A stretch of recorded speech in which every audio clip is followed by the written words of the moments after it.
है कि चालाक होने में और बुद्धिमान होने में काफी फर्क होता है।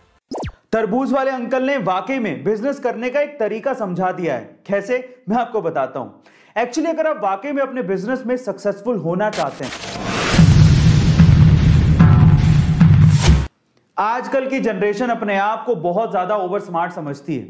उन्हें ऐसा लगता है कि उनसे ज्यादा समझदार तो कोई पैदा ही नहीं हुआ और वो चाहें तो किसी को भी पानी पिला सकते हैं, और ओल्ड जनरेशन वाले तो उनके सामने कुछ है ही नहीं। अगर आप भी ऐसा सोचते हैं तो चलो एक कहानी सुनते हैं, उसके बाद फैसला करेंगे कि समझदार कौन है। तो हुआ कुछ यूं कि एक बूढ़ा सा आदमी अपने एक ठेले पे तरबूज बेच रहा था और उसके लिए उसने ठेले के सामने एक बोर्ड लगा रखा था और बोर्ड पे लिखा था एक तरबूज 30 रुपए का, लेकिन 3 तरबूज 100 रुपए के। ठीक है।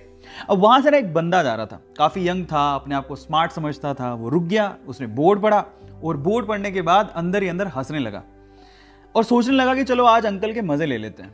वो रुका, उसने अंकल को पहले 30 रुपए दिए और बोला एक तरबूज दे दो, क्योंकि एक तरबूज 30 रुपए का था। उसने फिर से 30 रुपए दिए और बोला एक और तरबूज दे दो। अंकल ने दे दिया। फिर बोला अंकल एक बार और 30 रुपए लो और एक और तरबूज दे दो। अंकल ने फिर दे दिया। फिर हंसते हुए बोलता है अंकल देखो, मैंने आपसे 3 तरबूज 90 रुपए में खरीद लिए और आपने बोर्ड पे लिखा है 3 तरबूज 100 रुपए के। अंकल बिजनेस धंधा बंदा आपके बस की बात नहीं है, इसे बंद कर दो, घर जाओ।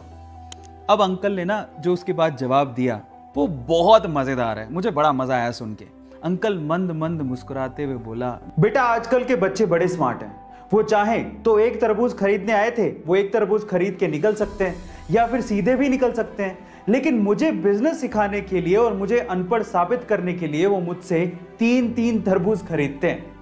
तरबूज वाले अंकल ने वाकई में बिजनेस करने का एक तरीका समझा दिया है। कैसे, मैं आपको बताता हूं। एक्चुअली अगर आप वाकई में अपने बिजनेस में सक्सेसफुल होना चाहते हैं और अगर आप ये चाहते हैं कि आपके कस्टमर आपसे लॉयल रहें, आपकी शॉप पर बार बार आते रहें और कहीं ना जाएं, तो एक चीज आप अपने दिमाग में डाल लीजिए।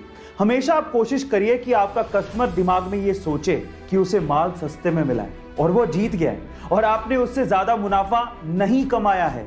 जब कस्टमर दिमाग में जीता हुआ महसूस करता है ना, तो वो आपकी शॉप पर बार बार आएगा। और यही तरबूज वाले अंकल ने भी किया। उन्होंने इसीलिए अपनी दुकान के आगे वो बोर्ड लगाया ताकि हमेशा लोग ये समझें कि वही सबसे समझदार है और अंकल बेवकूफ है।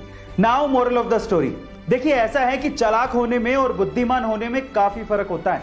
चालाक इंसान को ये अहंकार हो सकता है कि वो बुद्धिमान है, लेकिन एक्चुअली वो बुद्धिमान होता नहीं है, क्योंकि वही अहंकार उसकी बुद्धि को भ्रष्ट कर देता है। एक बात याद रखिएगा, भले आज आप लोग न्यू जनरेशन में आते हो, लेकिन एक दिन आप भी ओल्ड जनरेशन हो जाओगे और नई जनरेशन आएगी। इसलिए be careful about your smartness. हाँ।